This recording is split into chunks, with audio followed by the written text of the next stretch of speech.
The intense war in Ukraine is nearing its 58th day. Ukraine President Zelenskyy is facing a critical week as Russia prepares for a renewed assault. Since the start of the war, according to UN Human Rights Office, 1,793 civilians have been killed and 2,437 have been injured. More than 4.4 million people have been forced out of their homes. From Irpin to Bucha to Hostomel, here are some exclusive ground reports from the epicenter of the war.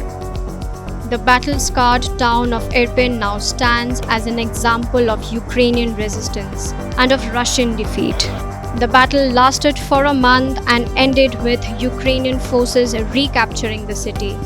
The battle was part of a larger tactic to encircle Kyiv, the capital of Ukraine. For the last few days, rescue operations have been going on in full swing.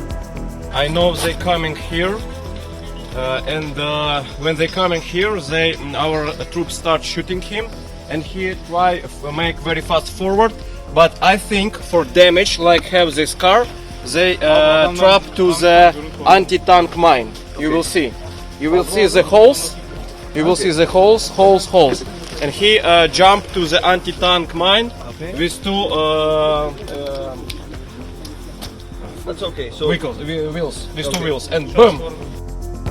The Battle of Hostomel Airport that lasted for 3 days saw Russian airborne forces fighting with Ukrainian forces for control.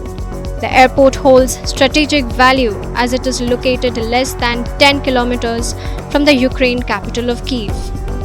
Capturing the airport would have allowed Russian troops to airlift more troops and heavier equipments and directly threaten the city. However, the Ukrainian military responded with a counterattack. when the Russians landed at the Antonov Airport on the 24th of February, what they really wanted was complete control over this airport. You can see artillery and armory of the Russians spread out all over. There are trucks, there are tanks, there are armored vehicles, there's a lot of ammunition even now that you still see that's spread out, and this gives you an indication of the kind of firefighting that took place all around this. And here as well you can see one artillery gun and the main gun pointing right at the hangar where the Maria or the Antonov 225, the world's biggest aircraft, there stands completely destroyed. On 25th of February, the Russian Ministry of Defense announced that Russian forces had surrounded Chernihiv and were laying siege to the city. Chernihiv governor claimed 350 to 400 civilians have been killed and residential areas and several schools have been attacked. Now this was the small shelter in which hundreds of people had to stay. You can still see, the remnants of the people here with the chairs that are lying behind, the Russian food boxes that are here.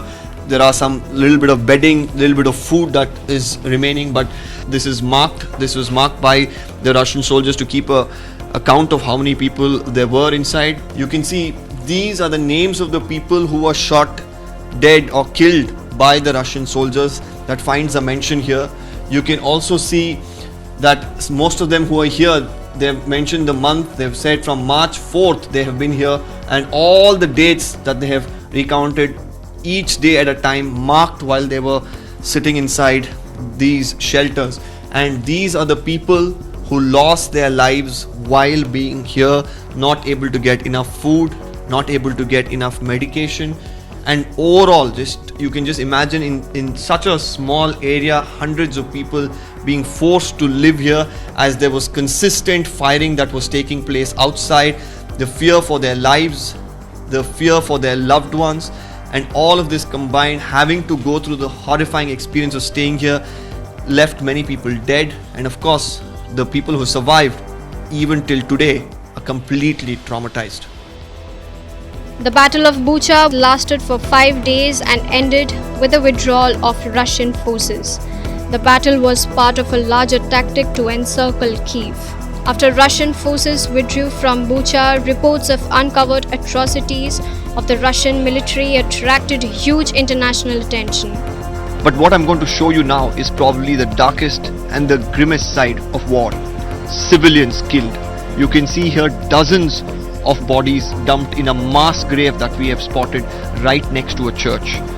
Now the Ukrainians claim that while they of course gained complete control over Bucha and liberated it from the Russian army, they found this grave with bodies of dozens of civilians dumped in it. Even now you can see body bags right on top, and some of them don't even have body bags and just covered in mud. And this area that we're standing in is right beside a church. Russia has been accused of 5,000 crimes of aggressions in these 6 weeks of the war.